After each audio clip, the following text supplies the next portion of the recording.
ఎన్నో త్యాగాలు చేసాం, ఎన్నో కష్టపడ్డాం, ఎన్నో రకాల ఇబ్బందులు పడ్డాం. అన్ని రకాల ఇబ్బందులు ఎదుర్కొని తెలంగాణ రాష్ట్రాన్ని సాధించుకున్నాం. తెలంగాణ రాష్ట్రాన్ని సాధించుకున్న తర్వాత మరి మన రాష్ట్రాన్ని మన ముఖ్యమంత్రి కేసీఆర్ గారి ఆధ్వర్యంలో అందరం కలిసికట్టుగా కానీ నీతి నీతిలో అభివృద్ధి కూడా చేసుకోవడం జరిగింది. మరి అభివృద్ధి మేము అందరికీ చూస్తా ఉన్నాం. కానీ కాంగ్రెస్ మాట్లాడుతున్నారు, ఏం మాట్లాడుతున్నారు? గత 10 ఏళ్ళు అని తిక్క మాటలు మాట్లాడతారు. వాళ్ళకి బుద్ధి ఉండాలి, సిగ్గు ఉండాలి మాట్లాడడానికి. గత 10 ఏళ్ళు కాదు, 10 ఏళ్ళ కంటే ముందు ఏముండే, తెలంగాణ రాకముందు తెలంగాణ ఎట్లుంటే, తెలంగాణ వచ్చిన తర్వాత తెలంగాణ పరిస్థితి, తెలంగాణ ప్రజల భవిష్యత్తు పరిస్థితులు అనేది అందరూ ఆలోచన చేసుకోవాలి.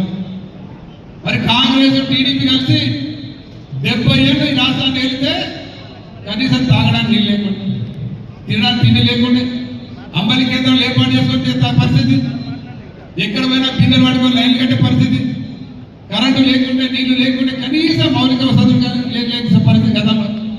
మరి అటువంటి అంతకుముందు గ్రామాలు ఎక్కడికి వెళ్ళినా, ఏ గ్రామంకి వెళ్ళినా గ్రామాలు చూస్తే నీళ్ళ పంచాయతీ ఉంటాడు.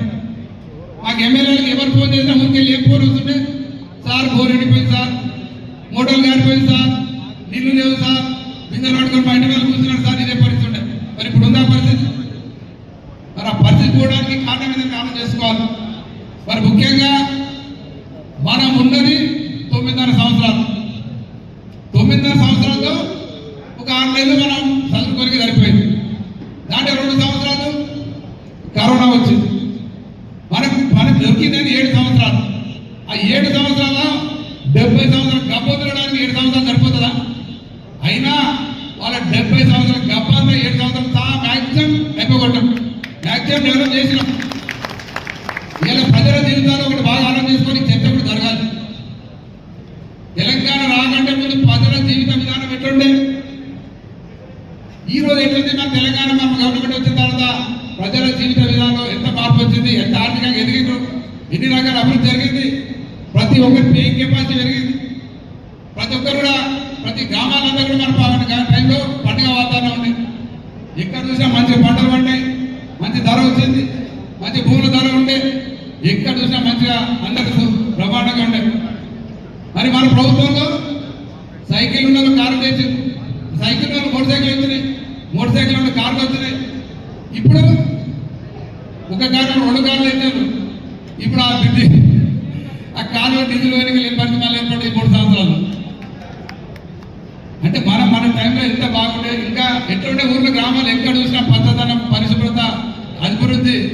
దాంతోపాటు సామాజిక కూడా అందరూ కలిసికట్టుగా పనిచేయడం జరిగింది. అందరూ అభివృద్ధి పథకం ముందుకు పోయారు. ఏ గ్రామం చూసే పండుగ వాతావరణం, ఏ ఇంట్లో చూసే పండుగ వాతావరణం. గతం చూసే పండుగలు ఎక్కడ?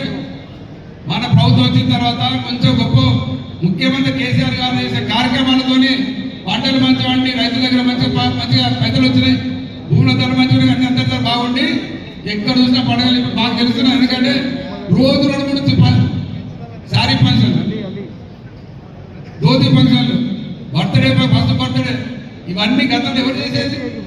తెలంగాణ రాకంటే ముందు కేవలం 10% మాత్రమే ఈ పండుగ చేసేది. కానీ తెలంగాణ వచ్చిన తర్వాత 90% మంది చేస్తున్నారు. 90% మంది పండుగ జరుపుకునే వాతావరణం కల్పించిన ఘనత ఏమడుతుంటే మన కేసీఆర్ గారిని, మన ప్రభుత్వం, మనందరూ.